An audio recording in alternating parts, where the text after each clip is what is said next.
Hello everyone, मैं Rukhsana Saifi kitchen में आपका तहे दिल से वेलकम करती हूँ। तो फ्रेंड्स, आज मैं अपनी सैफ़ी किचन में लेकर आई हूँ एक मिठाई की रेसिपी। देखिए गाइज़, आपने सर्दियों में गाजर की बर्फ़ी भी खाई होगी और तिलमावा बर्फ़ी भी खाई होगी, है ना। बट अगर हमें इन दोनों मिठाइयों का टेस्ट एक ही रेसिपी में मिल जाए तो है ना अमेजिंग। तो चलिए दोनों मिठाइयों का करते हैं संगम, जो खाने में एकदम लाजवाब है।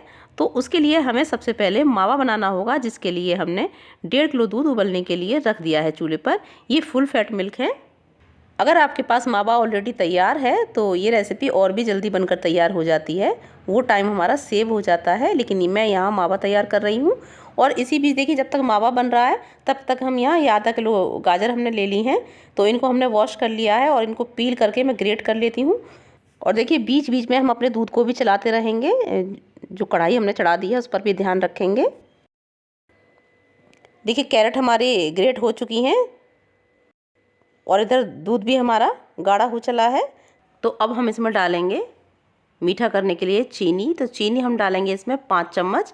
आप थोड़ा ज़्यादा मीठा खाते हैं तो 6 चम्मच डाल लें। और साथ के साथ हम हाफ़ टी स्पून इसमें सफ़ेद इलायची का पाउडर भी ऐड कर देंगे। आप इसकी जगह पर केवड़ा वाटर या गुलाब जल भी डाल सकते हैं। और इसको हम स्टर कर लेंगे। अब देखिए, चीनी डाली है तो थोड़ा सा पानी इसमें होगा, तो हम उसको भी सुखा लेंगे। अब देखिए, आप चाहे तो इस तरह से वाइट कलर का ही मावा रहने दे सकते हैं, लेकिन मैं इसे थोड़ा सा कलरफुल मिठाई बना रही हूँ तो मैं इसमें डालूँगी ये 1 चुटकी फूड कलर। और ये देखिए कितना अच्छा कलर हमारे मावे का हो गया है। और इसमें मैं डालूँगी ये 2 चम्मच तिल। आप चाहे तो 3 चम्मच भी डाल सकते हैं। और इसको मिक्स करते हुए हम इसका मॉइस्चर भी ड्राई कर लेंगे। जब ये कढ़ाई से चिपकना बंद कर दे और इस तरह से इकट्ठा होने लगे, आप देख रहे हैं, देखिए एक साथ स्पैचुला के साथ चल रहा है ये और बिल्कुल भी नहीं चिपक रहा है बॉटम में, तो समझ लीजिए कि हमारा मावा एकदम रेडी हो चुका है। अब देखिए, यहाँ मैंने एक थाली ले ली है, उसको ग्रीस कर लिया है घी से और उसमें मैं ये 1 चम्मच तेल इस तरह से स्प्रिंकल कर दूँगी, फैला दूँगी अच्छे से।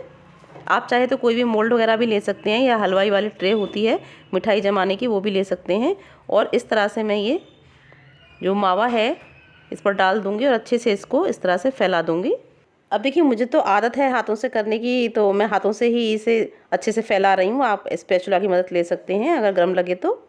और नाइफ़ की मदद से भी आप इस तरह से इसके किनारे जो हैं वो लॉक कर दें, जो क्रैक हैं वो ठीक हो जाएंगे इस तरह से नाइफ़ लगाने से। और बेलन की मदद से भी आप इसको इस तरह से चिकना कर सकते हैं। और एक पतली लेयर हमने बिछाकर तैयार कर ली है और इसको ठंडा होने देते हैं। हम सेम कढ़ाई में जिसमें हमने इस तरह से मावा तैयार करके उस पर जमाया है, उसी कढ़ाई में हमने 1 चम्मच घी ले लिया है। उसको गर्म होने के बाद में अब हमने ये ग्रेट की हुई जो गाजर हैं ये इसमें हमने डाल दी हैं और इनको हम 3 मिनट के लिए हाई फ्लेम पर भून लेते हैं। और देखिए, 1 कप दूध मैंने इसमें ऐड कर दिया है। अब 1 कप मैंने इसलिए दूध ऐड किया है, बस सिर्फ हमें ये गलानी है और बाकी मावा हमारा रखा हुआ है, तो इसलिए मैंने 1 कप दूध ऐड किया है। आप चाहे तो अगर मावा आपके पास तैयार नहीं है तो आप यहाँ 500-600 ग्राम दूध ऐड कर सकते हैं। और दूध ऐड करने के बाद में मैं इसे लिड लगाकर जब तक गाजर नहीं गलती हैं तब तक इन्हें पकाऊंगी मीडियम फ्लेम पर। और देखिए, लिड हम हटाकर अब चेक कर लेते हैं कि गाजर हमारी गली है या नहीं। और देखिए, पानी भी छोड़ दिया है गाजरों ने, तो गाजर हमारी गल चुकी हैं, हमने दबाकर देखा है। तो अब हम क्या करते हैं कि मावा इसमें ऐड कर देते हैं। अच्छा, ये मावा आपको मैं बता देती हूँ, एक टिप और देती हूँ आपको यहाँ पर, कि ये जो मलाई जलाने के बाद जो मावा बचता है ना, ये वही मावा है। मेरे पास रखा हुआ था फ्रिज में तो मैंने इसमें ऐड कर दिया है। अदरवाइज़ आपने जो मावा बनाया है उसमें से ही बचा कर रख सकते हैं। ज़्यादा दूध जला लें तो उसी में से ही आप ये मावा भी निकाल सकते हैं और इस टाइम पर इसे मिक्स कर दें। और अब मैं इसमें 5 चम्मच चीनी ऐड कर देती हूँ। आप मीठा ज़्यादा खाते हैं तो 6 चम्मच चीनी ऐड कर दें, इतनी इनफ है। साथ के साथ मैंने यहाँ सफ़ेद इलायची का पाउडर भी मिक्स कर दिया है। और इन सब चीज़ों को स्टर करते हुए अच्छे से हम इसका मॉइस्चर सुखा लेंगे। चीनी हमने डाली है तो वो मेल्ट हुई है, तो देखिए कितना पानी इसमें हो चुका है चीनी की वजह से। तो हम ये सब सुखा लेंगे। अब मैं डालूँगी यहाँ रेड फूड कलर खाने वाला 1 पिंच। ये टोटली ऑप्शनल है, बस एक अच्छे कलर के लिए, क्योंकि मैं ये एकदम कलरफुल मिठाई बनाऊँगी तो इसलिए मैंने डाल दिया है। अगर आप चाहे तो ना डालें। अगर आपकी गाजर एकदम रेड कलर की हैं तो नेचुरल कलर भी इसमें काफ़ी अच्छा लगेगा। मैंने यहाँ थोड़ा सा कलर डाल दिया है।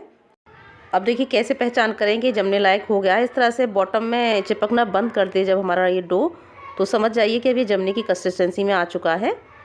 तो हमने काफ़ी देर तक इन गाजरों को कसा है, जिससे कि सारा मॉइस्चर हमने सुखा लिया है। तभी ये बर्फ़ी की शक्ल में जमेगा ये। इस बात का ध्यान रखें, अच्छे से मॉइस्चर सुखा लें इसका और अच्छे से हम ये इस तरह से फैला देते हैं। सेम थाली में ही हमने उसी के ऊपर इसको डालकर इस तरह से फैला दिया है और अच्छे से इस तरह से नाइफ़ की मदद से सारे किनारे अच्छे से कर लें इसके, और बेलन से भी इसको चिकना कर लें। और देखिए जो मिले जुले ड्राई फ्रूट्स हैं, पिस्ता, बादाम, खरबूजे की मींग, ये सारी चीज़ें हमने इस पर इस तरह से सजा दी हैं और इस तरह से हम बेलन से इनको प्रेस कर देते हैं जिससे कि अंदर चली जाए सारे ड्राई फ्रूट्स।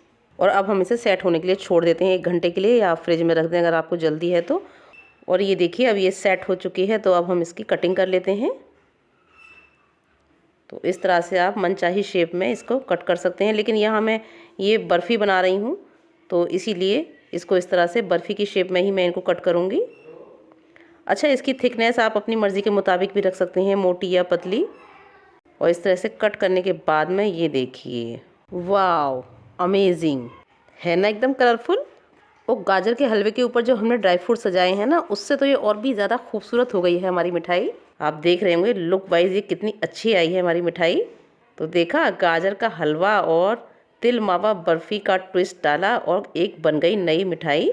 देखने में भी कितनी अच्छी लग रही है ये कि बस देखते ही चले जाओ, और खाने में तो क्या कहने इसके। तो आई होप आपको मेरी ये रेसिपी ज़रूर पसंद आई होगी। अगर पसंद आई है तो लाइक करें, शेयर करें, और फ्रेंड्स अगर आपको मेरी सभी रेसिपी पसंद आती हैं तो प्लीज़ सब्सक्राइब करें and do not forget to press the bell icon so that you get all my notifications. आपका बहुत बहुत शुक्रिया। बाय बाय, खुदा हाफिज़, take care, have a nice day.